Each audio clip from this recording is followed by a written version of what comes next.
Jumat, tanggal 22 Oktober tahun 2021 siap dimulai. Pada pimpinan universitas dimohon Sasmi untuk membuka ujian.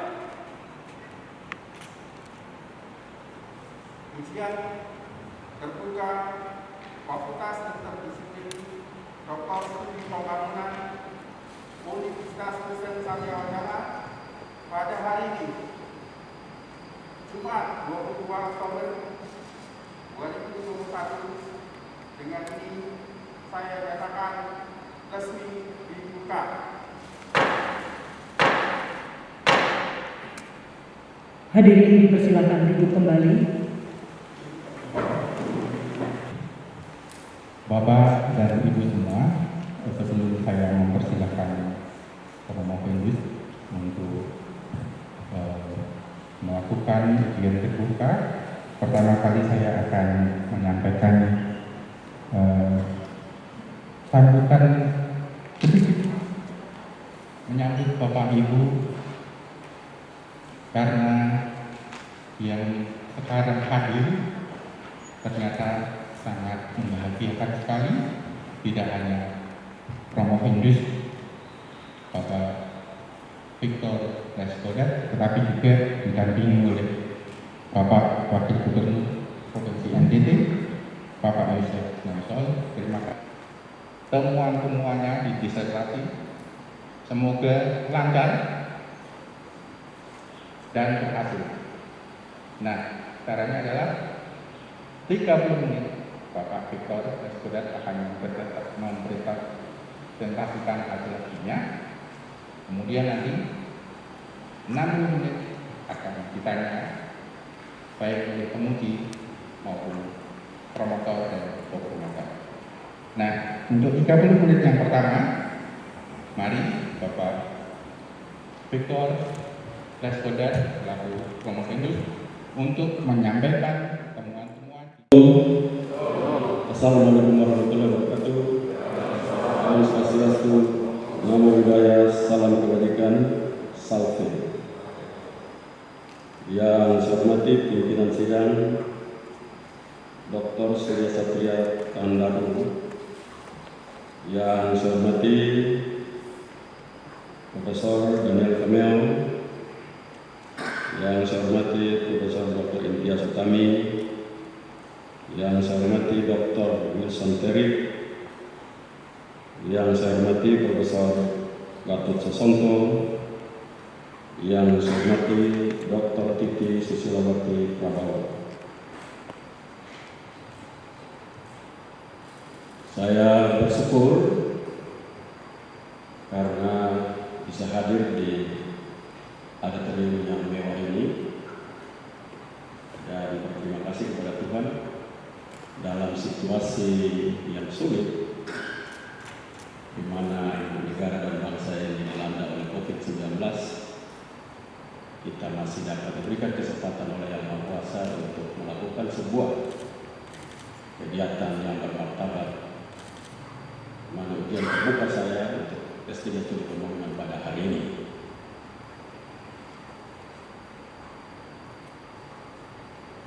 Nusa Tenggara Timur adalah provinsi yang dikenal miskin sejak negara ini merdeka tahun 1945, dan stigma kemiskinannya masih terus melekat pada provinsi ini sampai dengan hari ini. Pertanyaan besar buat kami orang Nusa Tenggara Timur, apakah tidak ada kekayaan dalam provinsi ini sehingga menyebabkan provinsi ini hidup dalam kemerdekaan negara 70-an tahun lamanya tetap memperoleh stigma buruk sebagai provinsi miskin? Secara kasat mata terlihat sangat jelas bahwa provinsi ini memiliki kekayaan, baik kekayaan alam, flora dan fauna, dan kekayaan sumber daya manusia. Dapat saya sampaikan bahwa binatang purba satu-satunya dimiliki oleh Nusa Tenggara Timur, Komodo dragon itu adalah binatang purba one and only in the world, satu-satunya di dunia, hanya dimiliki oleh Nusa Tenggara Timur. Nusa Tenggara Timur juga memiliki pohon ajaib menurut PBB katanya, Moringa tree, yang hidup liar di seluruh pelosok Nusa Tenggara Timur. Nusa Tenggara Timur juga memiliki kecerdasan sumber daya manusia yang luar biasa. Perempuan-perempuan Nusa Tenggara Timur, mereka melahirkan karya-karya intelektual tanpa desainer-desainer yang mendampingi mereka dengan tenunan-tenunan yang dipakai oleh seluruh teman-teman dari Nusa Tenggara Timur saat ini di ruang ini.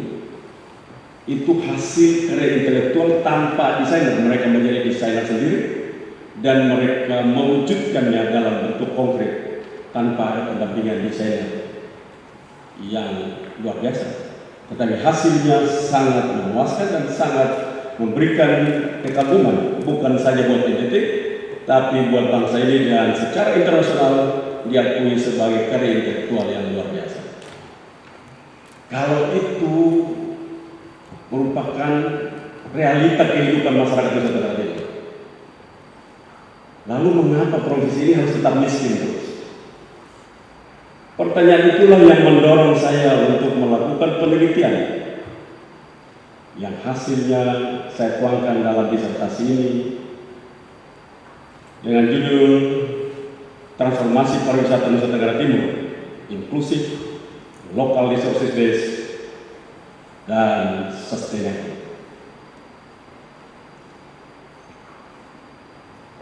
Disertasi ini berisi 7 bab.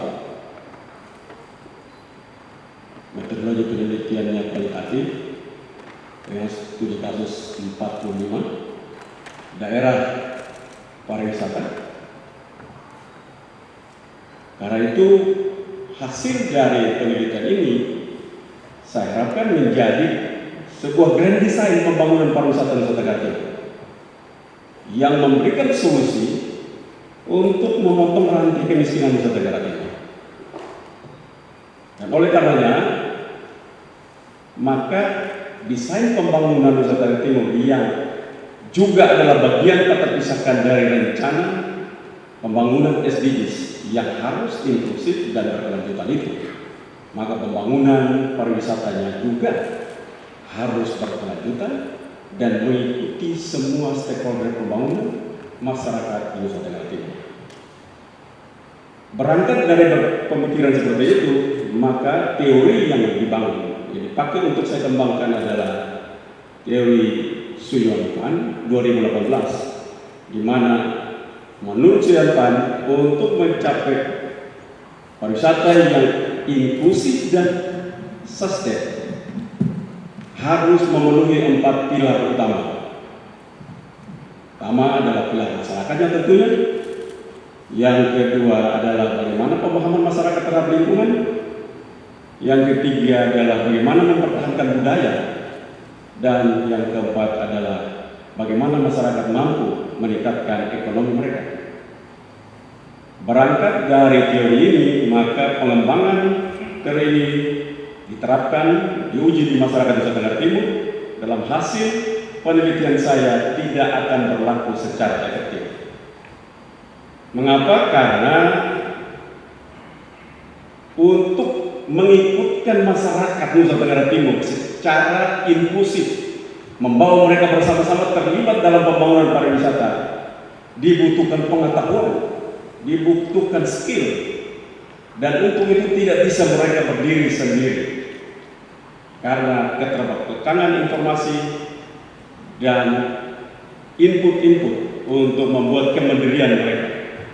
Karena itu hasil riset ini, hasil penelitian saya untuk membuat masyarakat itu ikut berperan aktif di dalam pembangunan pariwisata, mereka harus terlibat secara kelembagaan. Maka kelembagaan-kelembagaan yang dibangun itu dipayungi oleh sebuah kebijakan publik. Kebijakan publik itu akan membuat regulasi agar kerja-kerja kolaborasi lembaga-lembaga ini mampu mewujudkan kemandirian masyarakat Nusa Tenggara Timur. Contoh studi kasus seperti Waturaka, sebuah desa penyangga di kaki Gunung Kelimutu. Masyarakat adat desa Waturaka adalah masyarakat yang hidupnya itu dari pertanian konvensional. Tetapi dengan pendampingan dari Swiss Contact, mereka mampu untuk menerima tamu dengan ramah tamah. Mereka mampu untuk menyajikan makanan yang higienis bagi para turis. Mereka merubah pertanian tradisionalnya menjadi pertanian pariwisata, sehingga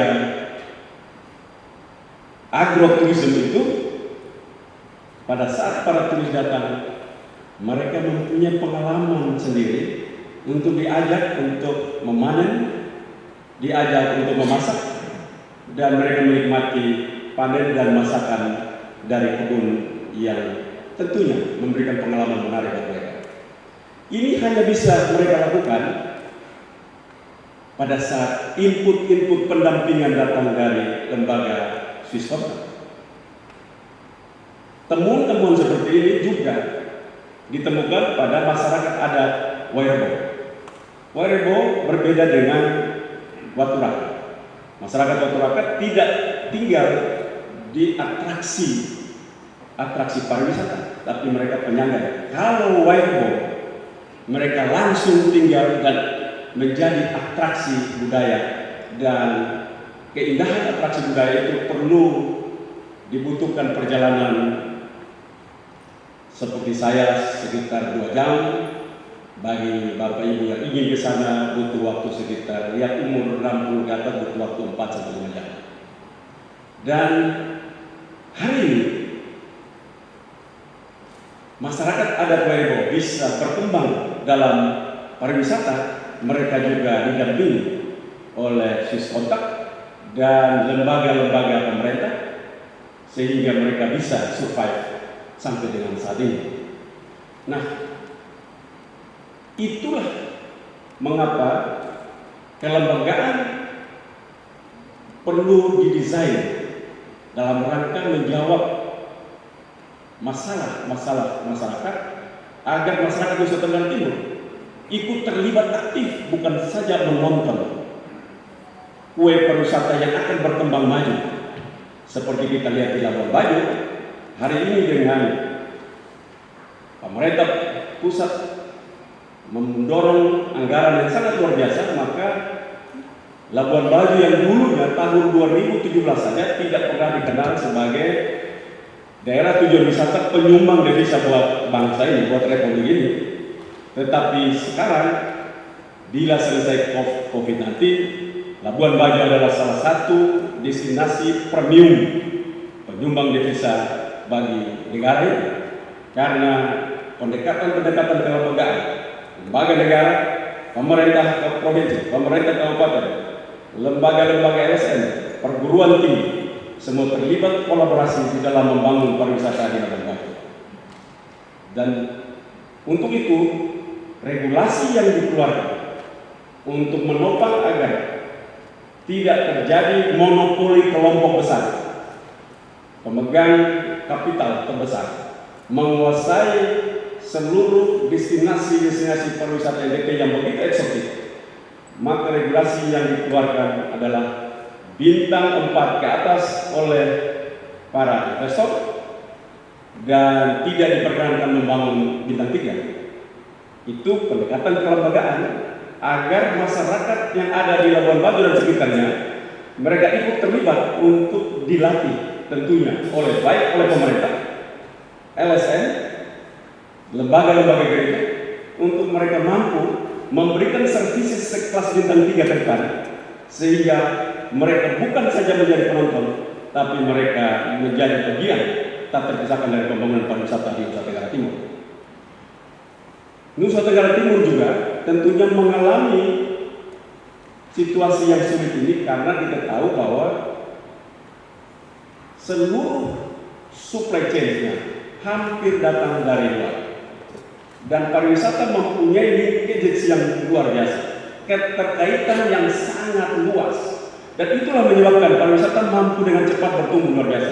Lompatan-lompatan pada pariwisata untuk mendukung ekonomi itu eksponensial. Karena keterkaitan antara satu dan yang lain begitu luas, antara satu bidang, sektor dan yang lain begitu luas, maka tentunya diharapkan, dibutuhkan pendekatan-pendekatan kelembagaan antara lain melatih masyarakat untuk bagaimana mereka mampu memahami, membuat desain untuk mensuplai kebutuhan hotel, restoran di Nusa Tenggara Timur. Seperti kita tahu bahwa daging hari ini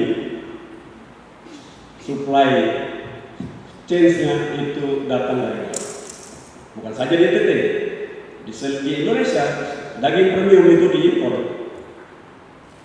Kita masih tetap mengimpor daging premium seperti itu. Dan bila kita berbicara tentang memotong rantai kemiskinan, maka supply chain itu harus bisa diadakan oleh masyarakat Nusa Tenggara Timur itu sendiri. Nah, pendampingan yang diharapkan adalah dilakukan oleh lembaga-lembaga yang mempunyai kemampuan untuk bagaimana ke depan Nusa Tenggara Timur, terutama di Pulau Sumba yang mempunyai lahan yang sangat luas, itu mampu untuk menyediakan sapi-sapi terbaik sehingga menghasilkan daging-daging premium yang tidak lagi mengimpornya, tetapi kita punya daging terbaik sendiri karena kita mampu untuk memprovide itu sendiri di dalam. Ini terus harus dilakukan, antara lain bagaimana kita menyiapkan agar daging ayam, telur ayam, dan kita tahu bahwa itu tetap menjadi rantai nilai dari sebuah pembangunan pariwisata yang inklusif. Keterlibatan masyarakat untuk bagaimana terlibat pada rantai ini itu harus dapat dipastikan mereka mampu mengerjakannya dengan baik. Contohnya Nusa Tenggara Timur itu masih impor pakan ternak dalam 1 tahun 1 triliun lebih. 1 triliun lebih itu berat untuk masyarakat Nusa Tenggara Timur. Tetapi dalam riset saya dibuktikan bahwa dengan Prisma Nusa Tenggara Timur membeli pakan ternak, baik pakan ternak babi, pakan ternak ayam dari Pulau Jawa dengan nominal 1 triliun lebih. Nah, karena itu perlu didorong agar pabrik pakan ternak itu berada di Nusa Tenggara Timur, dan oleh karenanya masyarakat terlibat aktif untuk mengisi kebutuhan pabrik itu yang datangnya tentunya dari jagung, bahan baku 80%. Karena itu program yang diharapkan adalah menggerakkan petani-petani untuk menanam jagung yang harusnya merubah, mentransformasi pemikiran petani NTT yang dulunya tanam untuk kebutuhan rumah tangga, sekarang mereka harus berubah, bertransformasi dari pola pikir untuk menjadi petani berwirausaha, sehingga nantinya bukan saja 1 hektar, tapi mereka bisa tanam 5 hektar, 10 hektar untuk nantinya mampu mendongkrak ekonomi rumah tangga mereka, yang tentunya juga menuju pada mimpi besar daripada penelitian ini untuk memotong rantai kemiskinan. Bila kita lihat hasil risetnya untuk Pulau Timur dan Sumba, maka rantainya terputus pada bahan makanan, dan itu lebih banyak datang dari Pulau Jawa. Sedikit ada nyambung di Pulau Flores, tetapi itu juga secara kuantiti masih sangat kecil. Jadi itu juga tidak punya dampak yang hebat. Karenanya kita perlu untuk melakukan kerja-kerja yang lebih cerdas bersama lembaga-lembaga terkait, baik perguruan tinggi diharapkan di Nusa Tenggara Timur untuk menghasilkan sumber daya manusia yang mampu ikut berperan di dalam membangun local resources base. Contoh Kelor yang tadi saya sampaikan. kelornya tumbuh liar, dan itu protein paling tinggi. Sekarang memang telah dikerjakan, terbukti belum maksimal. Terus akan kita lakukan kerjasama antara lembaga, baik lembaga desa, BUMDes, koperasi, lembaga perbankan, sektor swasta, perguruan tinggi, lembaga pada pemerintah kabupaten, provinsi, dan bahkan dengan bantuan APBN mendesain pariwisata Nusa Tenggara Timur yang inklusif itu, mendorong masyarakat bisa mandiri, baik cara berpikirnya maupun cara kerja. Kalau masyarakat sudah mandiri, maka mereka akan punya kemampuan untuk bekerja secara berkelanjutan. Apa maksudnya? Karena bila mereka punya pengetahuan, pemahaman, aware terhadap pentingnya pariwisata itu, mereka akan menjaga lingkungannya dengan baik. Dibandingkan mereka harus bom ikan untuk mendapat ikannya dan menghancurkan koral yang indah, mereka lebih baik diajarkan untuk bagaimana ada lomba pemancingan yang mendapatkan uang lebih besar daripada mereka membom ikan. Dan koral yang hancur itu mereka akan bisa melanjutkan dengan bagaimana para divers datang untuk menyelam melihat keindahan bawah laut yang membayar cukup mahal. Dan total spot diving Nusa Tenggara Timur yang begitu banyak dan beragam itu mempunyai daya tarik tersendiri bagi Nusa Tenggara Timur.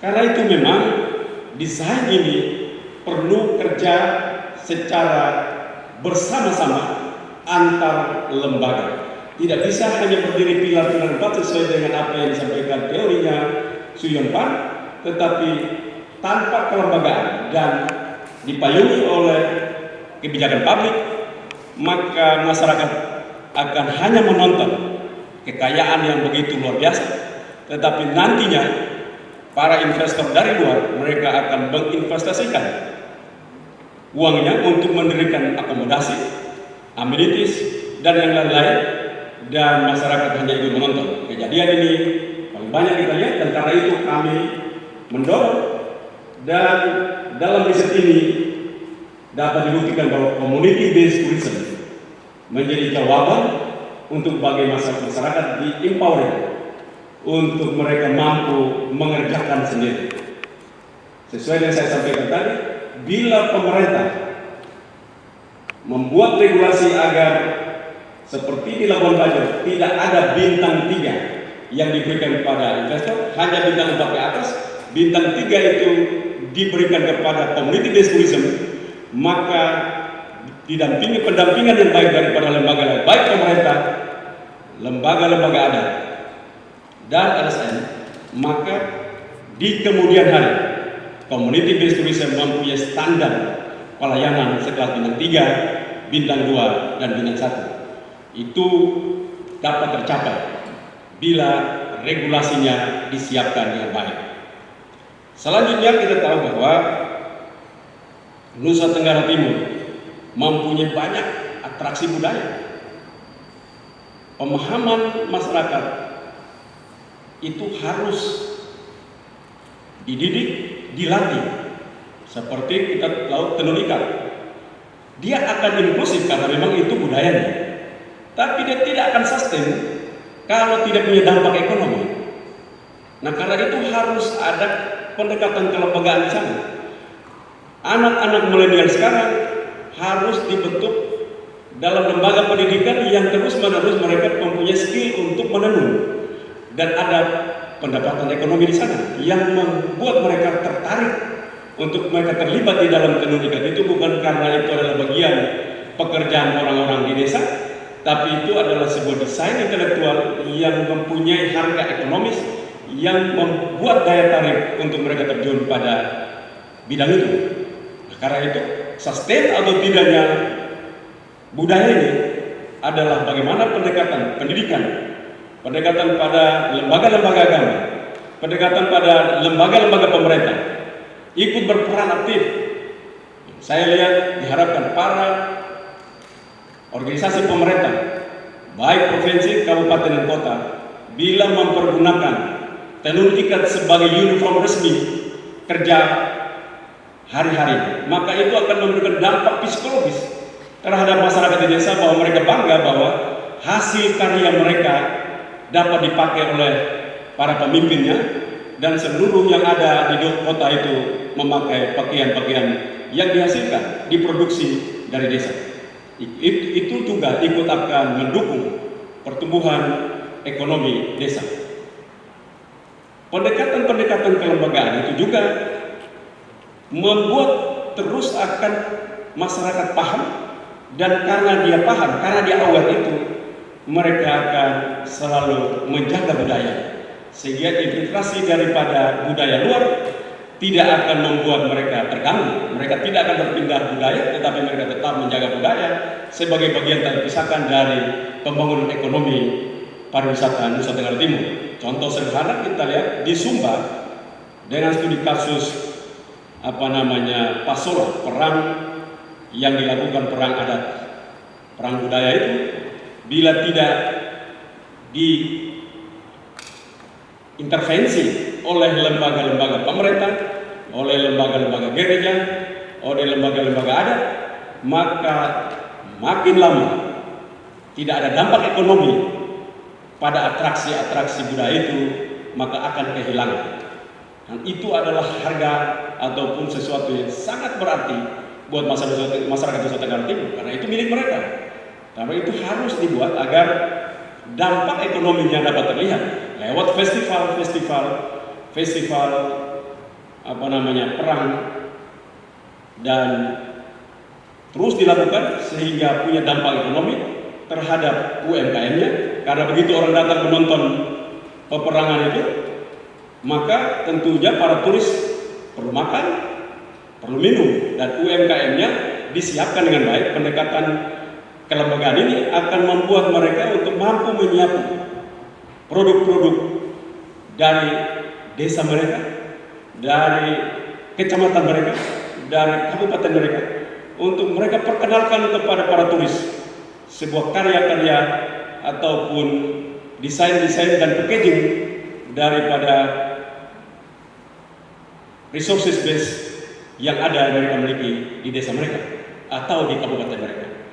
Yang saya harapkan bila ini terjadi, maka peningkatan ekonomi rumah tangga, peningkatan ekonomi daerah juga akan mendapatkan pertumbuhan yang baik. Dan bila ini terus didorong, maka saya yakin Nusa Tenggara Timur mampu menatap masa depannya.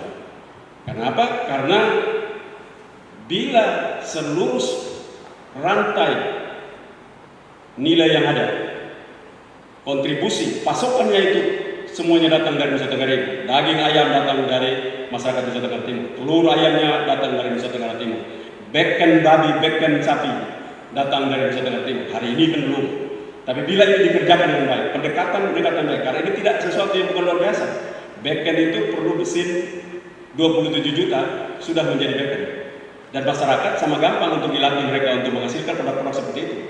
Hari ini kita juga bisa lihat bahwa Nusa Tenggara Timur bisa ekspor kelor yang dulunya orang Nusa Tenggara Timur membenci sayur ini. Pohon ini sangat dibenci karena, termasuk saya, karena sayur ini adalah pilihan terburuk.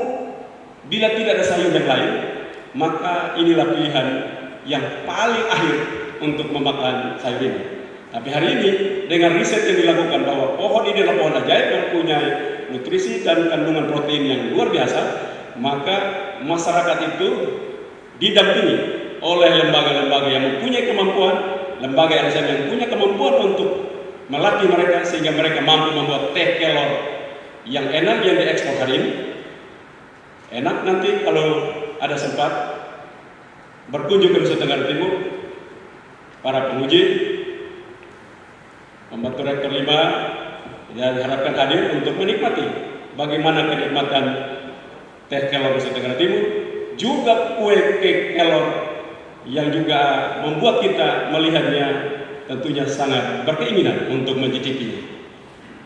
Inilah menjadi bagian yang tak terpisahkan dari penelitian ini, yang saya harapkan dapat dikerjakan oleh pemerintah Provinsi Nusa Tenggara Timur, baik gubernur, bupati, wali kota, camat, kepala desa, perguruan tinggi, LSM, lembaga-lembaga adat, dan seluruh kelembagaan yang tergabung membuat kerja-kerja kolaborasi sehingga energi kebersamaan itu akan membuat dampak yang luar biasa.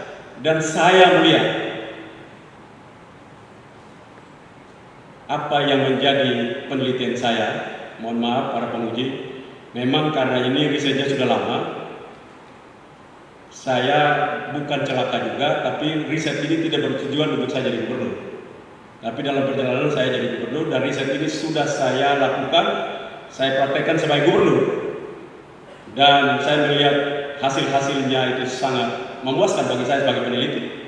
Dan oleh karenanya saya terus mendorong agar penelitian ini juga akan mampu menjawab tantangan-tantangan di daerah-daerah lain yang model masyarakatnya persis seperti masyarakat Nusa Tenggara Timur. Saya pikir ini merupakan hasil penelitian saya yang saya pikir menjadi penting untuk disampaikan dalam ruang dan waktu yang sangat mulia ini. Terima kasih. Selamat pagi, salam. Majelis sidang terbuka Dr. sekaligus promovendus Bapak Victor Budi Lunas Kodati yang saya hormati, promovendus yang saya banggakan. Pertama, saya mengucapkan terima kasih pada pimpinan Universitas Satya Wacana yang mengundang kami sebagai penguji luar. Yang kedua, saya ingin menyampaikan profesi kepada promovendus yang bagi saya mencoba mengawinkan sekaligus suatu teori empirik di atas kertas dengan implementasi kebijakan real di lapangan, dan hasilnya kita bisa lihat sebagaimana yang disampaikan. Promovendus yang saya hormati, ada dua pertanyaan kalau diizinkan yang saya ingin sampaikan untuk mempromo promovendus hari ini. Sebagaimana tadi promovendus sampaikan, minimal ada 4 pilar yang harus kita gagas untuk mendorong pariwisata secara berkelanjutan. Yang pertama adalah economic prosperity, yang kedua adalah social equity, ketiga adalah cultural vitality, dan yang keempat adalah environmental sustainability. Saya try to fokus pada pilar yang 4. Ada satu penelitian kerjasama dengan Griffith University. Hasilnya bilang gini, promovendus, di samping kita harus menguatkan keempat pilar ini, tapi harus ada suatu keberanian untuk mendorong suatu alternatif, rezim alternatif yang dapat diimplementasikan untuk adanya pembatasan akses turisme ke destinasi area. Dia bilang gini, an alternative management regime that could be enacted is to impose a restricted access tourism destination area. Rezim ini memungkinkan untuk membatasi jumlah pengunjung, jumlah turis yang sejalan dengan carrying capacity. Saya ingin tanya promovendus, apakah memang pada waktunya saat ini, pada waktu pemerintah Indonesia menempatkan NTT sebagai super prioritas untuk turisme, kita juga mengimplementasi rezim restricting access for destination area. Dan kira-kira bagaimana mengkombinasikannya dengan tujuan ekonomi, harga akses masuk ke destination area. Terima kasih, Prof. Terima kasih. Pariwisata itu dikenal ada social class tourism, middle class tourism, dan deluxe class tourism. Sebenarnya kita ingin membuat ada daerah tertentu yang perlu kita jaga agar lingkungan dan alam serta habitatnya itu tidak rusak. Dan dalam hal ini Nusa Tenggara Timur ada memiliki beberapa tempat, antara lain Taman Nasional Komodo. Dan memang kebijakannya untuk Pulau Rinca itu kita berikan menjadi social class tourism, tetapi untuk di luar Pulau Rinca seluruh Taman Nasional itu akan menjadi deluxe dan middle class tourism. Dan tentunya ini bukan masalah orang miskin ataupun orang kaya, karena di dalam pariwisata tidak kenal klaster kemiskinan atau kekayaan. Yang dikenal adalah jasa, services yang ingin diberikan. Tergantung, kita kadang-kadang ada orang yang suka memilih surfing. Nah, ciri khas community di surfing itu mereka seperti orang-orang yang tidak berduit, tetapi dan mereka tinggal di tempat-tempat yang biasa. Tapi mereka pada dasarnya juga kaya. Jadi itu bukan masalah karena orang miskin atau orang kaya, tetapi karena memang services yang mau diberikan seperti itu. Karena itu untuk Taman Nasional Komodo dan beberapa taman nasional kami sedang mendesain sesuai dengan teori yang ada. Maka untuk membuat lingkungan di daerah Taman Nasional Komodo itu mempunyai nilai ekonomis, maka masyarakat di Pulau Komodo, masyarakat di Pulau Rinca itu harus dilakukan pelatihan bagaimana cara mereka mengelola nilai-nilai yang hidup di dalam masyarakat itu. Mereka juga meyakini bahwa mereka adalah bagian daripada Komodo dan itu menjadi nilai-nilai yang dijaga dan nilai-nilai itu dijual untuk diberikan kepada mereka yang datang nantinya dengan desain services yang tadi saya sebutkan. Itu tentunya berbeda, akan banyak sekali ada perbedaan di sana. Banyak yang merasa bahwa mengapa ada daerah-daerah yang dikhususkan kepada kelompok-kelompok kaya. Tetapi sebenarnya bukan itu. Yang mau diselamatkan adalah daerah konservasi khusus untuk Pulau Komodo dan Taman Nasional seluruh laut dan daratannya, pulau-pulaunya itu perlu diselamatkan karena yang dilindungi adalah Komodo. Tetapi tentunya manusia dalam desa Komodo itu tidak mungkin kita melepaskan mereka tanpa ada pendampingan yang memberikan mereka menjadi manusia yang hidup berdampingan dengan Komodo, berhidup berdampingan dengan alam, tetapi mereka menjadi manusia pariwisata sehingga mereka tidak mengambil makanan Komodo, rusa, babi hutan, dan yang lain-lain, ulat-ulat yang ada di pohon. Karena kita tahu bahwa Komodo tidak mungkin tumbuh hidup baik tanpa ada ulat-ulat di pohon, karena setelah dia bertelur menetas, dia akan naik di pohon, dia akan makan ulat-ulat itu sebagai pakannya, dan dia cukup kuat baru dia turun untuk melanjutkan dengan rantai makan yang lain. Nah, karena itu memang mendesain agar Taman Nasional khususnya di luar Rinca menjadi pariwisata yang sangat selektif itu untuk menyelamatkan Komodo dari kepunahan. Itu jawabannya. Terima kasih. Terima kasih. Promovendus juga berhasil untuk bukan sedikit, tapi cukup berhasil untuk berpikir out of the box.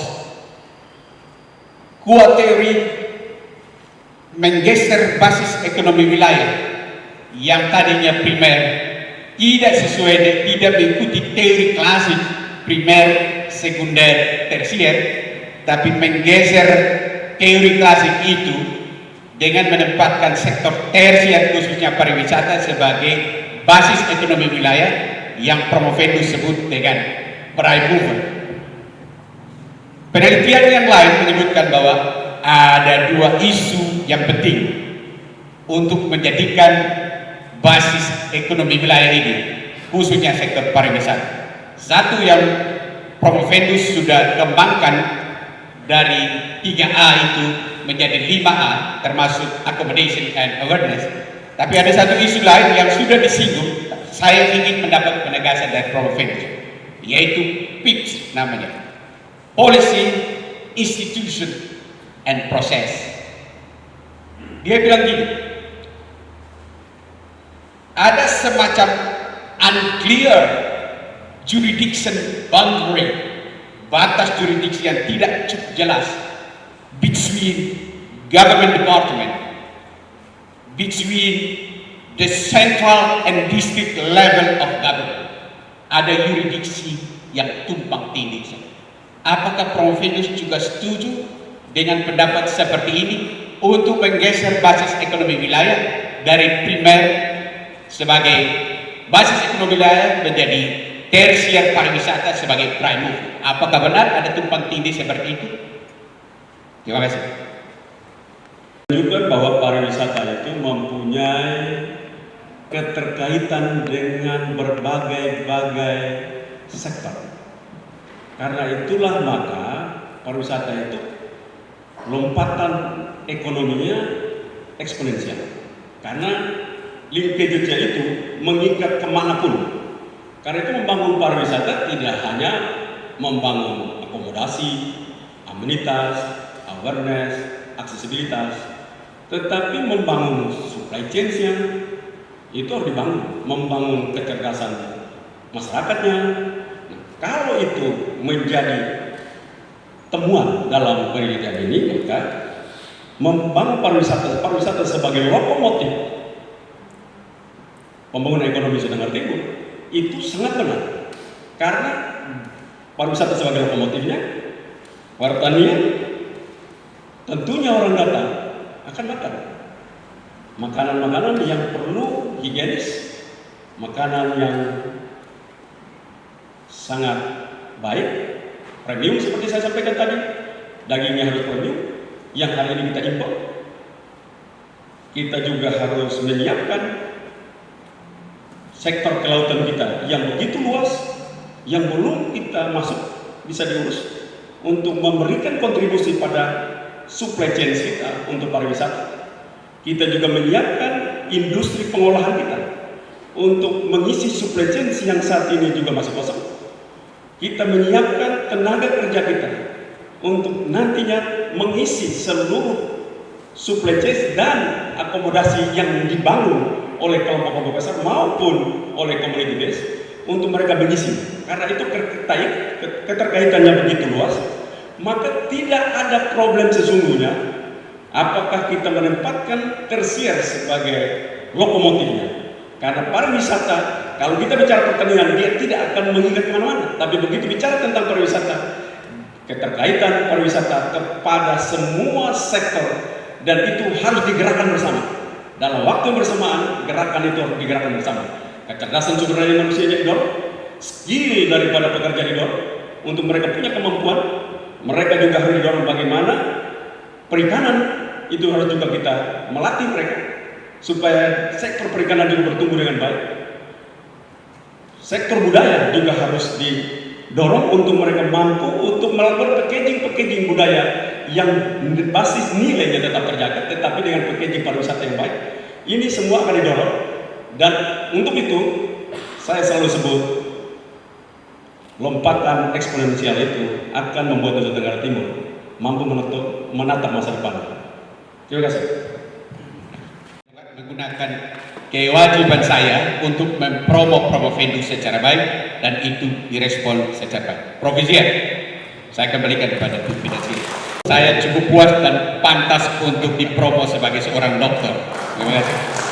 Promopindus berkali-kali menyatakan bahwa jangan sampai pariwisata ini meninggalkan masyarakat sehingga masyarakat menjadi penonton. Pernyataan ini menjadi sangat baik dan sangat-sangat saya apresiasi sebagai orang yang saya menggeluti bidang sumber daya manusia. Hanya ketika melakukan penelitian, 2 kasus yang diangkat itu pendampingannya dilakukan oleh Swiss Contact. Gitu. Ketika meneliti tentu saja mencari kenapa dan kenapa dan kenapa. Tapi kemudian, Prof, mungkin bisa dibuka supaya suaranya lebih jelas. Terima kasih. Baik. Tetapi kemudian ternyata dari hasil penelitian ini menjadi bahan juga karena Promopindus juga seorang pengambil kebijakan di tingkat provinsi.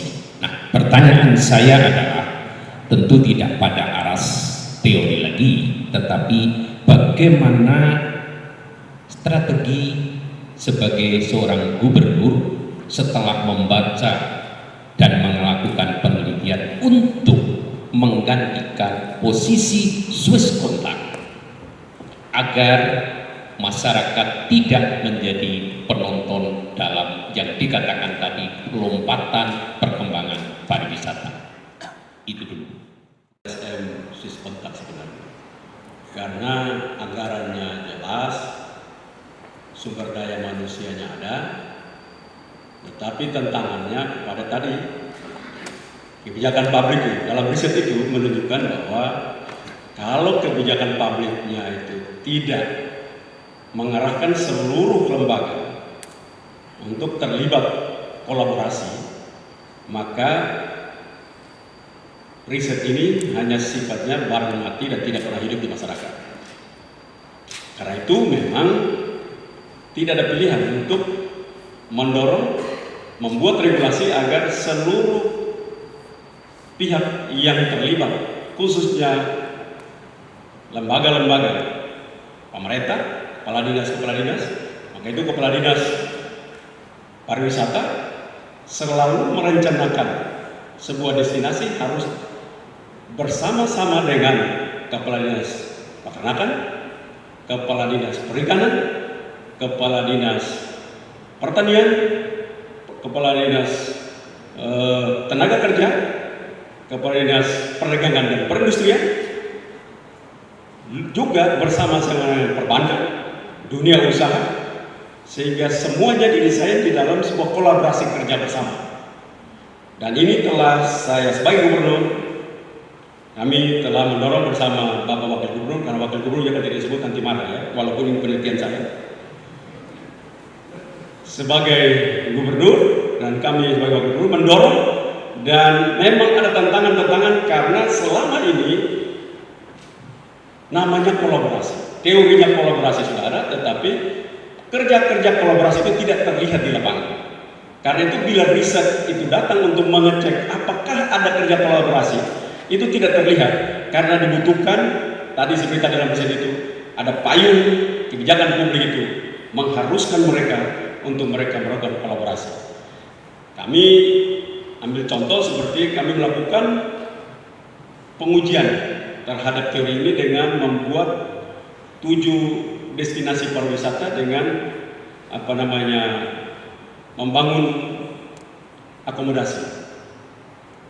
Waktu saya minta untuk kolaborasi dirapatkan betul, tapi pada saat didirikan itu restorannya tidak ada, lalu untuk mengisi restoran itu tidak ada chef, lalu untuk mau masak tidak ada apapun dari petani, masyarakat di sekitar, sehingga semuanya datang dari Kupang dan lain-lain. Akhirnya melakukan rapat lagi, melatih mereka kolaborasi di lapangan. Jadi kolaborasi yang diharapkan bukan saja dalam bentuk kelembagaan secara regulasi, tetapi kita ikut berperan untuk mendorong seluruh pemangku kepentingan pembangunan pariwisata agar terlibat aktif membangun masyarakat.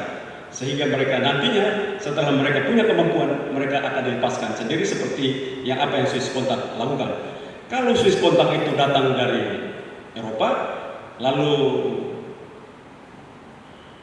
mengajak masyarakat Nusa Tenggara Timur melakukan hal-hal yang membuat kemandirian sebuah desa adat, harusnya input-input itu. Dan dalam riset ini, dan dalam penelitian ini ditemukan bahwa tanpa ada pendekatan kelembagaan dan ada payung yang memayungi secara baik dari kebijakan publiknya, maka tidak akan mungkin seluruh mimpi-mimpi yang kita lakukan ini dengan community based tourism yang standarnya bintang 3 ke bawah itu tidak akan kita lakukan.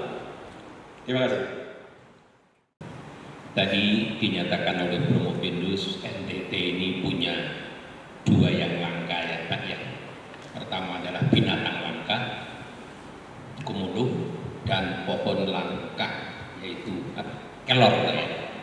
Jadi, sebagai orang Jawa saya tahu kelor itu karena itu saya ingat.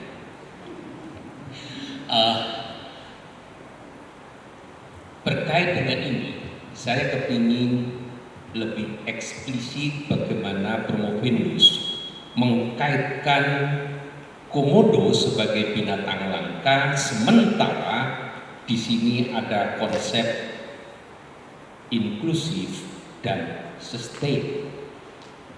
Ketika seseorang itu mengembangkan destinasi wisata yang dalam bayangannya adalah banyak pengunjung, kemudian mereka berbelanja dan seterusnya. Sementara ini kan binatang harus dilindungi. Ketika ada banyak turis yang datang, tentu saja menurut saya akan membahayakan soal bagaimana kelangsungan dari binatang yang langka ini. Bagaimana pandangan Promopindus terhadap hal ini? Taman Nasional Komodo itu berbeda dengan services di Pulau Rinca. Services yang di luar Pulau Rinca itu adalah services yang premium. Maka tidak mungkin orang datang langsung bisa melihat dan menikmati komodo di Pulau Komodo yang sangat liar dan berbahaya itu, ataupun ke Pink Beach yang indah itu, ataupun ke Padar dengan keindahan yang luar biasa itu. Mereka harus memiliki punya members, dan members itu harganya $1.000. Jadi itu kalau di kurs sekarang nominalnya sekitar 14 juta.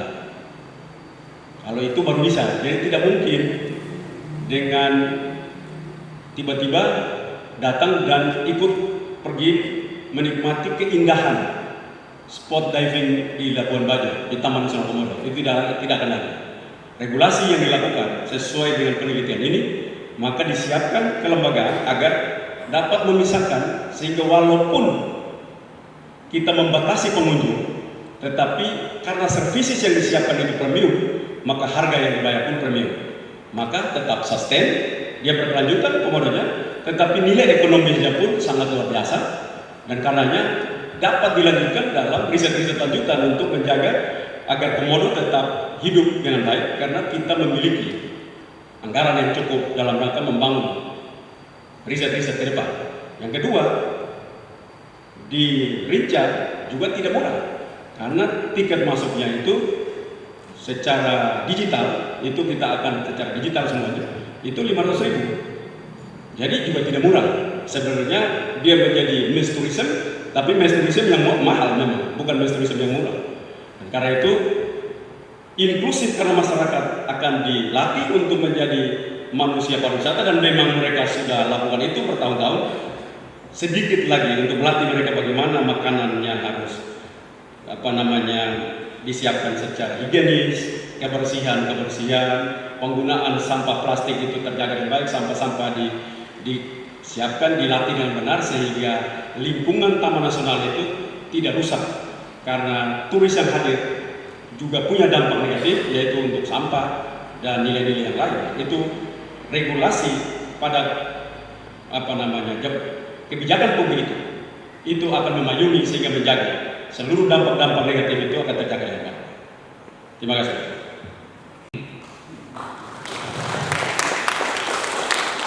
yang mempunyai seorang gubernur berangkat dari penelitian empiris. Selamat. Bagaimana cara pandang Promovendus tentang pariwisata wilayah NTT sebelum dan setelah melakukan penelitian?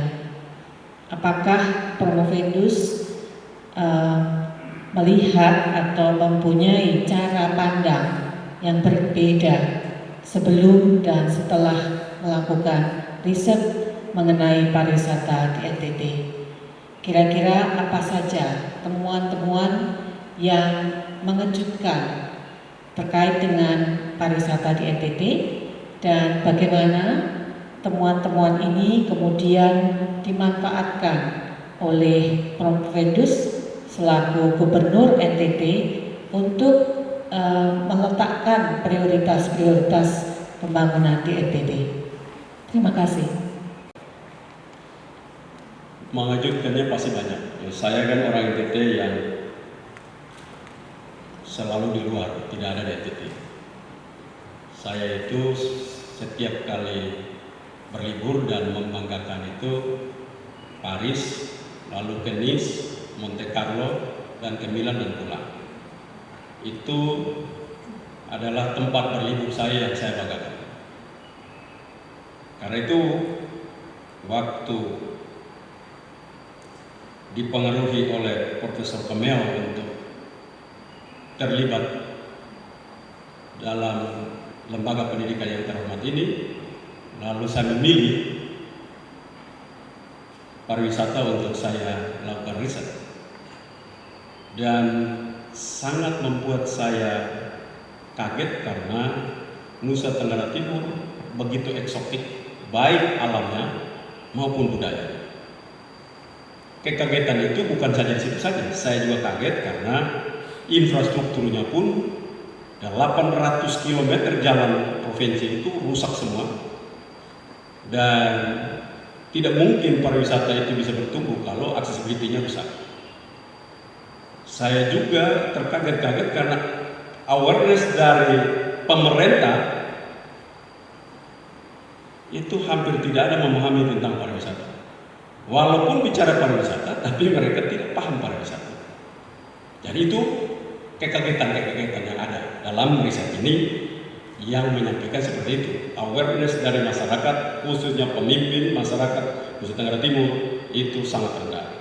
Riset ini juga menunjukkan bahwa eksotik alamnya dan budayanya itu 100%. Riset ini juga menjelaskan bahwa supply chains di seluruh Nusa Tenggara Timur datang dari luar. Maka sebagai gubernur, kami bekerja bersama untuk membangun awareness di dalam lingkungan pemerintahan, untuk paham terhadap bagaimana kita bisa menjadikan kekayaan yang begitu luar biasa, yang dulunya kalau kami pergi ke daerah-daerah di Eropa itu terkagum-kagum, bila dibandingkan dengan eksotiknya alam di Nusa Tenggara Timur, Eropa tidak ada duanya, tidak akan bisa melawan karena keindahannya luar biasa. Lautnya yang sangat indah, pasirnya itu ada pink beach, putih luar biasa, panjang pantai bisa ada 20 km melampaui daripada Pulau Ibiza, dan semua orang akan menikmati Pulau Ibiza dan menyatakan pantai yang sangat panjang. Di NTT ada pantai yang panjang luar biasa dengan pasirnya putih 20 km, dan itu semua dimiliki Nusa Tenggara Timur. Mempunyai spot diving yang luar biasa, mempunyai binatang purba yang hebat, dan kekayaan-kekayaan yang sangat luar biasa. Nusa Tenggara Timur itu juga mempunyai potensi garam yang sekarang telah dikerjakan. Mudah-mudahan bila Tuhan memberkati, tahun depan 150.000 ton akan dikirim dari Nusa Tenggara Timur dengan kadar NaCl 95% ke atas untuk memenuhi garam industri yang saat ini kita impor masih 3,7 juta metric ton, itu datang dari NTT. Karena itu memang pemahaman saya berubah pada saat saya ikut terlibat mengambil bagian dalam pendidikan di UKSW, khususnya studi pembangunan. Mengajarkan saya untuk bagaimana saya mampu secara teori untuk membangun Nusa Tenggara Timur yang dulunya teori itu tidak saya miliki. Karena itu saya berterima kasih buat Ibu Titi, Prof. Kameo, Prof. Itias, Dr. Wilson, Prof. Sasongko, Prof. Gatot Sasongko yang telah mengajar saya dengan baik. Sehingga waktu saya menjadi gubernur, saya tidak duduk-duduk di kantor, tapi saya pergi untuk melihat keindahan alam dan mendesain agar sesuai dengan riset ini mempunyai dampak bagi masyarakat. Terima kasih. Dengan kondisi COVID saat ini, di mana pariwisata adalah salah satu sektor yang sangat terdampak, apakah pernyataan bahwa pariwisata sebagai prime mover pembangunan ekonomi NTT masih tetap bisa diberlakukan? Penyesuaian-penyesuaian seperti apa dari sisi strategi dan juga kebijakan pengembangan pariwisata yang dibutuhkan menurut Promovendus? Terima kasih. COVID untuk Nusa Tenggara Timur adalah anugerah. Karena tanpa COVID pun Nusa Tenggara Timur sudah miskin. Karena itu COVID ini anugerah sebenarnya. Di saat semuanya berhenti, NTT mendesain pembangunan. Kalau kemarin tidak ada COVID, riset ini jalan, orang terus bekerja. Karena COVID, riset ini berjalan, dan kita paham jalan yang benarnya, maka bila nanti COVID itu berakhir, kami mempunyai kesempatan yang sama dengan provinsi lain, yang mempunyai desain pariwisata yang tepat, yang inklusif, yang sustain, dengan local based resourcesnya, untuk kami mengerjakan semua potensi-potensi kami. Dan saya yakin juga bahwa COVID itu tidak lama. Seperti tahun 1918 yang terjadi flu Spanyol, menyebabkan kematian 50 juta manusia. Tetapi manusia memenangkan COVID, memenangkan flu-nya. Karena itu dalam sejarah virus tidak pernah menang manusia. Manusia selalu menang dari virus itu. Dan peradaban terus maju setelah itu. Dan karena pengalaman itu, saya tetap dan terus mendorong agar pariwisata menjadi prime mover ekonomi Nusa Tenggara Timur. Yang saya yakini paling lambat di 2023. Kita lihat pertumbuhannya hari ini, penyebaran COVID di Nusa Tenggara Timur juga landai, penyebaran di secara nasional juga landai. Memang diduga akan ada gelombang ketiga, tetapi sampai kapanpun manusia tetap menang terhadap virus ini. Karena keyakinan itu, maka saya tetap berpegang teguh pada hasil riset ini, bahwa untuk membawa Nusa Tenggara Timur menatap masa depannya, jalan satu-satunya untuk menuju keselamatannya adalah lewat pariwisata. Terima kasih. Pak Victor, yaitu bahwa kelembagaan sangat penting. Peranan kelembagaan ini hanya bisa optimal kalau didukung oleh kebijakan publik. Sehingga dari berbagai pemangku kepentingan yang disebutkan Pak Victor tadi, ada pemerintah, ada lembaga adat, ada universitas, ada dunia bisnis, dunia usaha, masyarakat. Salah satu pemangku kepentingan yang penting tentu saja pemerintah. Yang ingin saya minta, mungkin bukan bertanya, tapi minta sharing dari Pak Victor yang juga saat ini sebagai Gubernur Provinsi Nusa Tenggara Timur, dalam upaya membangun pariwisata, tentu saja sebagai komandan tertinggi di provinsi ini harus juga bekerja sama dengan pemerintah di level kota dan kabupaten. Yang saya ingin minta dari Pak Victor, mungkin bisa share dalam forum yang terhormat ini, bagaimana model komunikasi politik. Karena kita tahu kabupaten dan kota juga mempunyai kewenangan, dan destinasi atau objek-objek wisata kita berada di daerah-daerah kabupaten. Tentu saja memerlukan satu model teknik atau bahkan kebijakan komunikasi publik tertentu untuk mengkomunikasikan kebijakan pembangunan sektor pariwisata sebagai penggerak utama roda ekonomi NTT. Jadi intinya sebenarnya yang ingin saya minta dari Pak Victor, dari Promopendus adalah sharing pada forum yang terhormat ini bagaimana komunikasi politiknya. Bukan saja di lingkungan pemerintahan provinsi, tapi provinsi dengan pemerintahan di daerah, kabupaten maupun kota, 21 kabupaten. Prof. Daniel Kamel membuat perubahan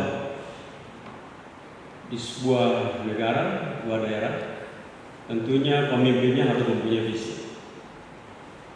Dan visi seorang gubernur khusus Nusa Tenggara Timur dituangkan lewat riset yang dilakukan ini, sehingga mempunyai kekuatan yang kuat, kekuatan teoritisnya, pijakan teoritisnya jelas, sehingga dalam rangka mengambil kebijakan publiknya akan mendukung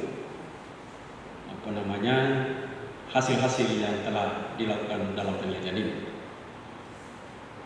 Juga karena ekspektasi perubahan dari masyarakat.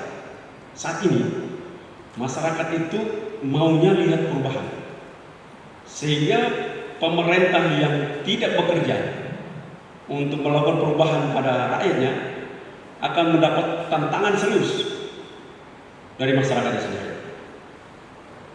Dan karena ekspektasi perubahan itu mengharuskan setiap pemimpin hari ini untuk melakukan langkah-langkah kebijakan dalam rangka memenuhi ekspektasi masyarakat itu.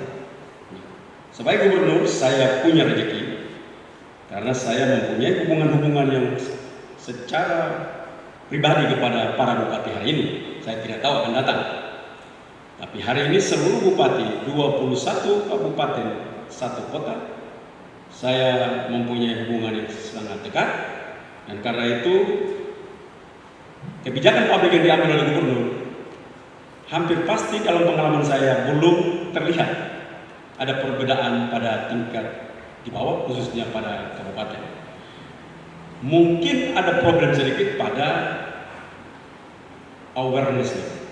Tapi itu tentunya lewat kerja-kerja kelembagaan terus-menerus, maka itu akan bisa diatasi. Yang kedua, tentang hubungan dengan pemerintah pusat, tentunya karena saya adalah seorang politisi yang dulunya menjadi seorang ketua fraksi di DPR RI, maka hubungan-hubungan politik dengan pemerintah pusat begitu dekat dan komunikasi-komunikasi politiknya berjalan, sehingga kebutuhan-kebutuhan yang menjadi masalah di Nusa Tenggara Timur dapat dikomunikasikan secara baik. Dan saya yakin apabila metode komunikasi ini terus dijaga, maka mimpi untuk membawa Nusa Tenggara Timur untuk bergerak di dalam sebuah gerakan bersama itu bisa dapat dilakukan. Karena hari ini Nusa Tenggara Timur seperti daerah lain, masyarakatnya berkeinginan sekali untuk melihat perubahan-perubahan besar. Dan setiap pemimpin yang tidak membawa perubahan, pemimpin itu akan tinggal oleh rakyatnya.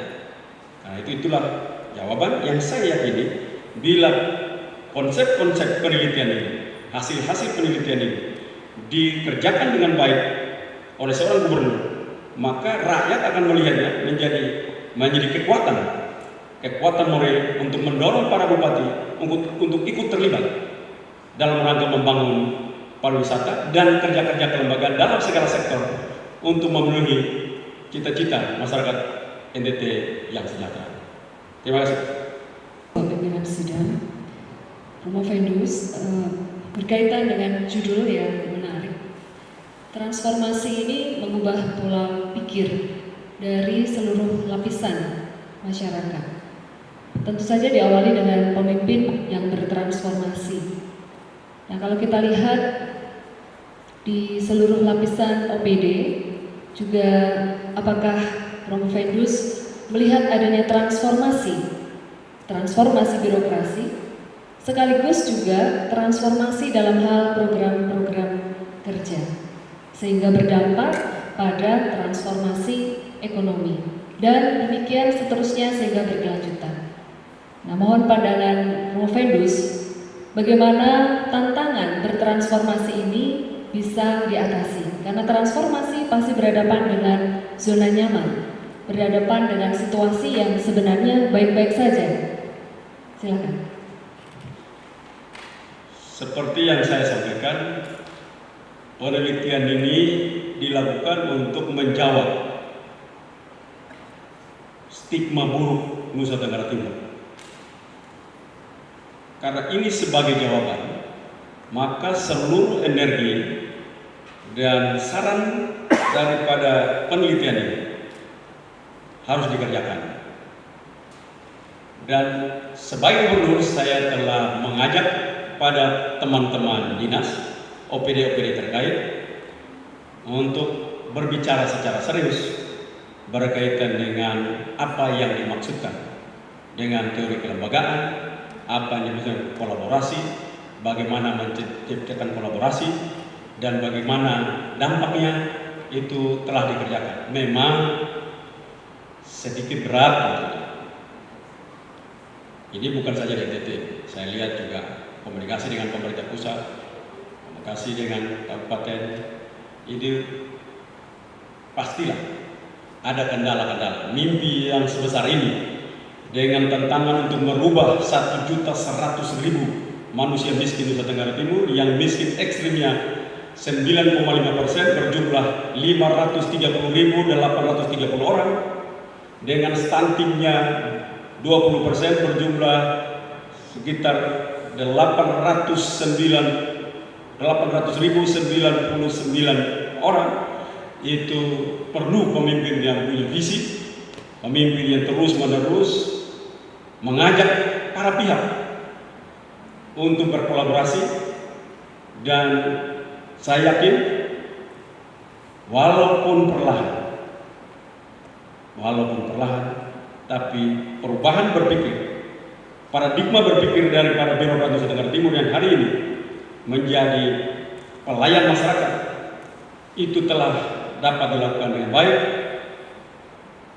Kita sebagai provinsi memperoleh banyak apresiasi dari pemerintah pusat lewat kerja-kerja inovasi-inovasi. Baru saja Provinsi Nusa Tenggara Timur mendapatkan provinsi dengan inovasi terbaik ketiga di Indonesia. Itu menunjukkan bahwa kerja-kerja itu telah menuju ke sana.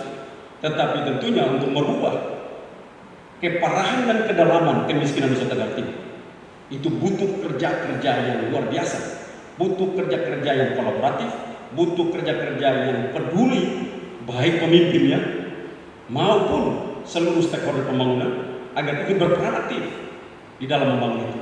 Dan saya yakin dengan visi yang kuat, dengan karakter yang kuat, mengisi kepemimpinan Nusa Tenggara Timur, Nusa Tenggara Timur akan mampu mengerjakan apa yang telah direkomendasikan oleh penelitian ini untuk menatap masa depan. Terima kasih. Pimpinan sidang, itu penciri dari UKSW adalah membentuk minorita yang berdaya cipta, creative minority. Ketika Promovendus sudah menyandang alumni UKSW, maka creative minority juga akan melekat pada Promovendus. Bagaimana Promovendus nanti menyampaikan pesan dan juga aspek creative minority yang berdaya cipta. Mengutip dari pernyataan Prof. Billy Toisuta bahwa diawali dengan berpikir kritis, itu diawali dengan rasa penasaran atau skeptis, atau kita sebut sebagai satu fenomena yang membuat kita tertarik untuk mencari tahu lebih dalam. Bagaimana cara pandang Promovendus untuk menjaga profil lulusan sebagai kreatif minority yang berdaya cipta dalam konteks pembangunan di Provinsi NTT. Terima kasih. Itu memang pekerjaan yang paling berat.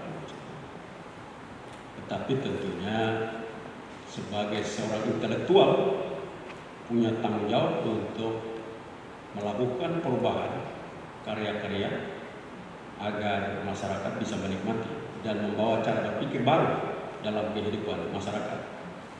Saya selalu sampaikan begini, Nusa Tenggara Timur itu seperti bangsa Israel menjadi budak di Mesir. Waktu Tuhan memerintahkan Musa membawa mereka keluar untuk menuju tanah perjanjian, janjinya itu di sana penuh susu dan madu. Tapi ternyata dalam perjalanan para budak itu tidak ada yang sampai ke tanah perjanjian. Semuanya mati 40 tahun lamanya dalam gurun. Nah, itu cara berpikir yang keliru menurut saya. Tuhan tidak sedang mau membawa budak itu untuk mengelola susu dan madu. Karena itu ini dari pendapat saya sebagai pribadi. Karena itu para budak yang berpikir sempit, para budak yang tidak berpikir maju, punya kemajuan, berpikir perubahan-perubahan besar, itulah mereka diperkenankan berhenti. Lalu lahirlah generasi-generasi petarung, generasi-generasi unggul yang terus mengedepankan pengetahuan, morality, keberanian yang kita kenal dalam manajemen modern, team, heart, and guts untuk masuk dalam mengelola kekayaan itu. Dan Nusa Tenggara Timur mempunyai ciri yang hampir sama. Karena itu sebagai lulusan dari UKSW tentunya saya ingin mendorong agar Nusa Tenggara Timur, seluruh masyarakat Nusa Tenggara termasuk para pemimpin, perguruan tinggi dan semua pihak lembaga yang terlibat tidak boleh terpenjara karena kemiskinan itu. Karena kemiskinan bukan punya dampak hanya kepada masalah sosial, tapi juga masalah psikis. Dan oleh karenanya, saya terus mendorong agar cara berpikir orang-orang miskin ditinggalkan. Cara berpikir orang miskin itu seperti ini. Saya waktu menjadi gubernur, mendesain sebuah desain pembangunan, maka laporannya begini, Bapak anggarannya tidak ada. Nah, ini cara berpikir orang miskin. Kita harus meninggalkan itu, karena tidak mungkin hidup itu menuju hanya semata-mata bicara tentang anggaran, lalu segala sesuatunya bisa ada. Karena visi dan visi itu, maka kita membutuhkan langkah-langkah untuk merealisasikan visi-visi itu. Dan oleh karenanya, saya terus akan membawa amanat itu untuk membawa Nusa Tenggara Timur untuk membuka cakrawala berpikir, mendesain masyarakat Nusa Tenggara Timur yang tidak lagi berpikir seperti orang miskin, tapi menarasikan kembali Nusa Tenggara Timur sebagai provinsi yang kaya, provinsi yang mampu melahirkan peradaban-peradaban baru dalam rangka mengisi kemerdekaan negara Republik Indonesia.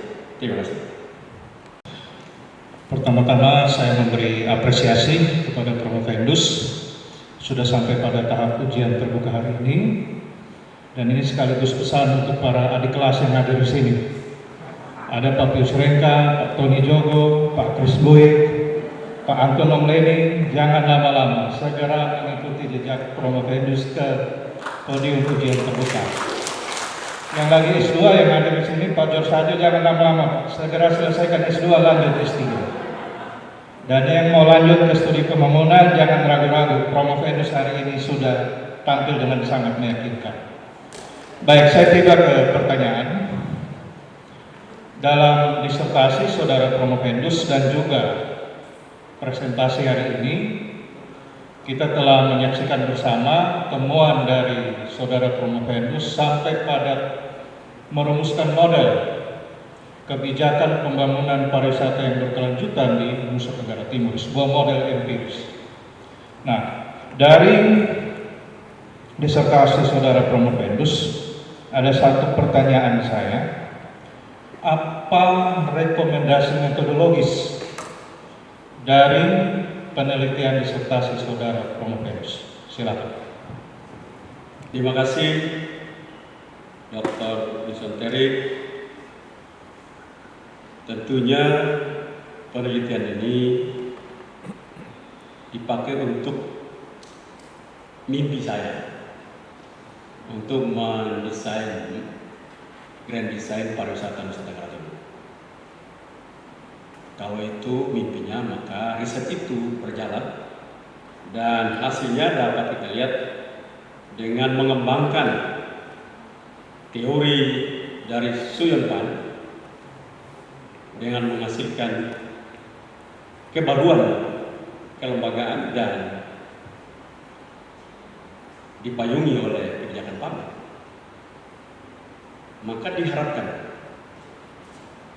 seluruh pemangku kepentingan untuk dalam rangka membangun pembangunan pariwisata yang inklusif, yang sustain, harus mampu untuk mempergunakan local resource base.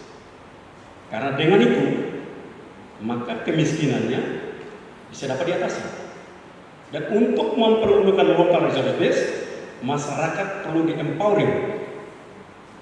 Karena itu kita butuh kelembagaan, lembaga-lembaga yang bukan saja namanya, tapi orang-orang yang mempunyai intelektual, mempunyai hati dan keberanian untuk mendampingi masyarakat, untuk mereka membuat mereka mandiri dalam cara berpikir, mandiri dalam keahlian mereka, dan mandiri di dalam keinginan untuk membantu sesama. Kalau itu, maka model ini memang sesuai dengan rekomendasi dari penelitian. Terima kasih.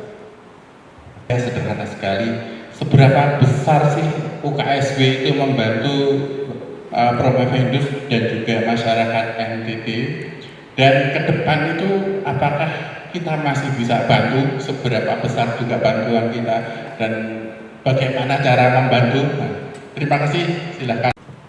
Terima kasih Bapak Dr. Surya Satria Taihandaru.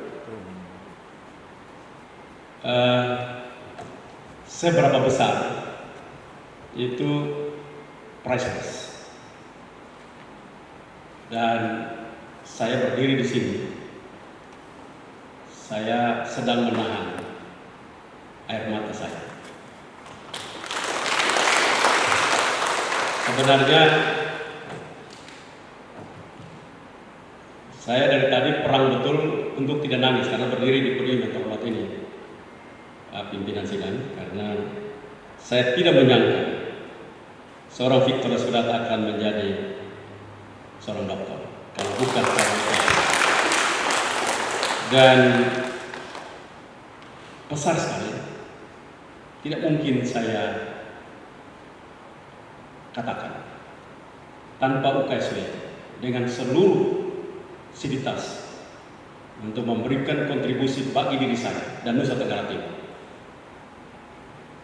Tiga orang sumber daya terbaik dari UKSW selalu mendampingi saya, Profesor Kameo, Profesor Imtiaz Utami, dan Profesor Willy Toisuta.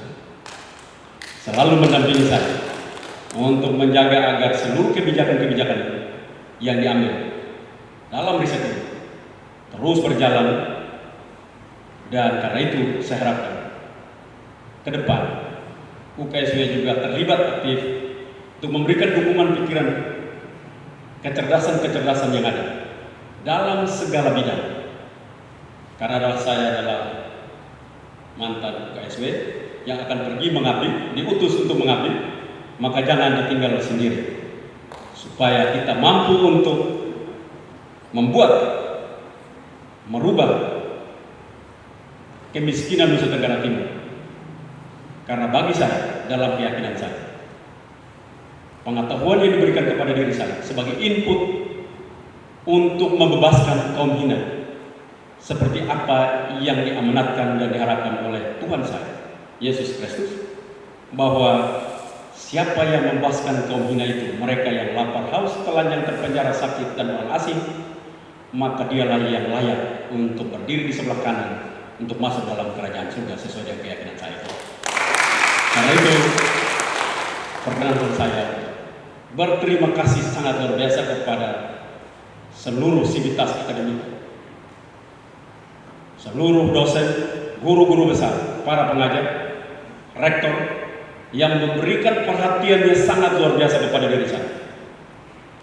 Kadang-kadang mendapatkan hak yang eksklusif untuk mendapatkan ilmu pengetahuan yang luar biasa di tempat ini. Doakan saya untuk dalam rangka menjalankan penugasan ini, saya diberikan kekuatan dan tidak berkhianat terhadap keilmuan yang saya peroleh. Terima kasih.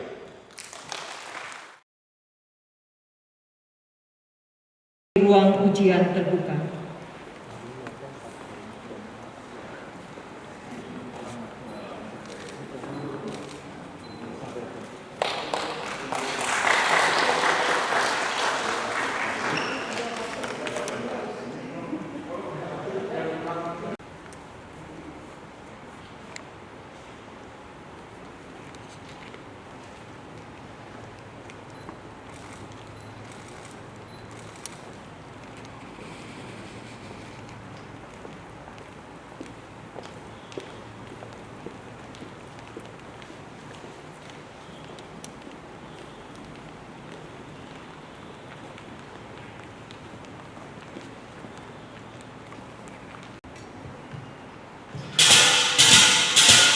Pada pimpinan universitas dimohon untuk membuka ujian terbuka. Ujian terbuka Fakultas Interdisiplin Dr. Studi Pembangunan Universitas Kristen Satyawacana. Dengan ini saya nyatakan ujian dibuka kembali. Hadirin dipersilakan duduk kembali.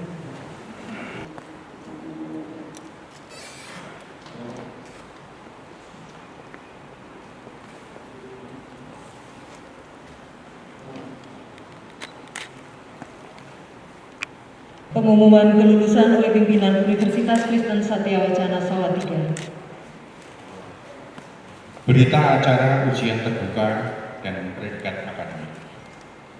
Pada hari ini, Jumat 22 Oktober 2021, telah dilaksanakan ujian terbuka untuk mahasiswa Prodi S3 Studi Pembangunan Fakultas Interdisiplin UKSW.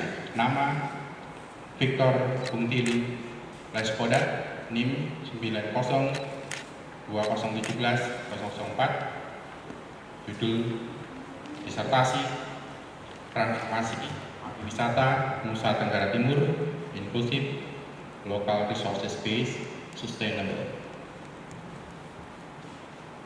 Berdasar hasil penilaian dalam mengikuti perkuliahan, kualifikasi disertasi, proposal disertasi, fieldwork, kelayakan disertasi, dan disertasi, maka diperoleh indeks prestasi kumulatif 3,92, sehingga pada yang bersangkutan dinyatakan lulus dan berhasil memperoleh gelar doktor studi pembangunan dengan predikat teruji. Pada 22 Oktober 2021 ditandatangani oleh Profesor Daniel Kamil SDMA PhD, Profesor Dr. Indias Utami SDMAK, Dr. Wilson MA Terik SDMSI, Profesor Dr. Gatot Sasongko SEMS, Titi Susialawati Prabowo SPD NA PhD, dan Profesor Insinyur Fredrik L. Bin MSI PhD. Terima kasih.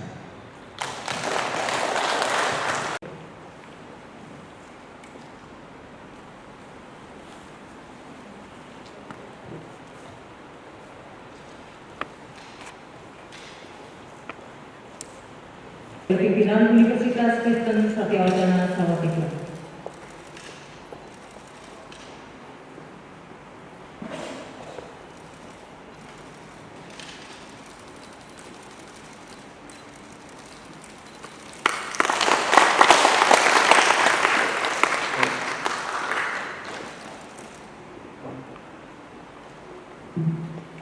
Mohon berdiri.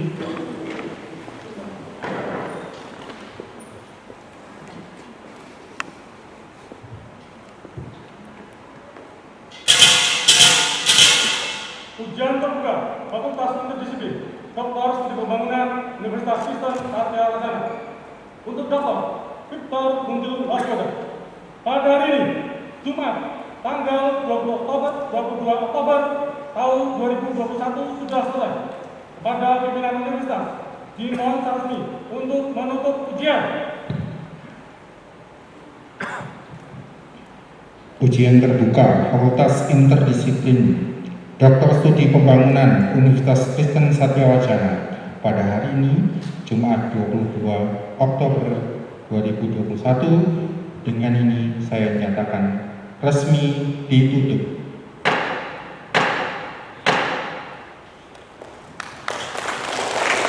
Hadirin dipersilakan dulu kembali. Pimpinan universitas dan komisi penguji dipersilakan.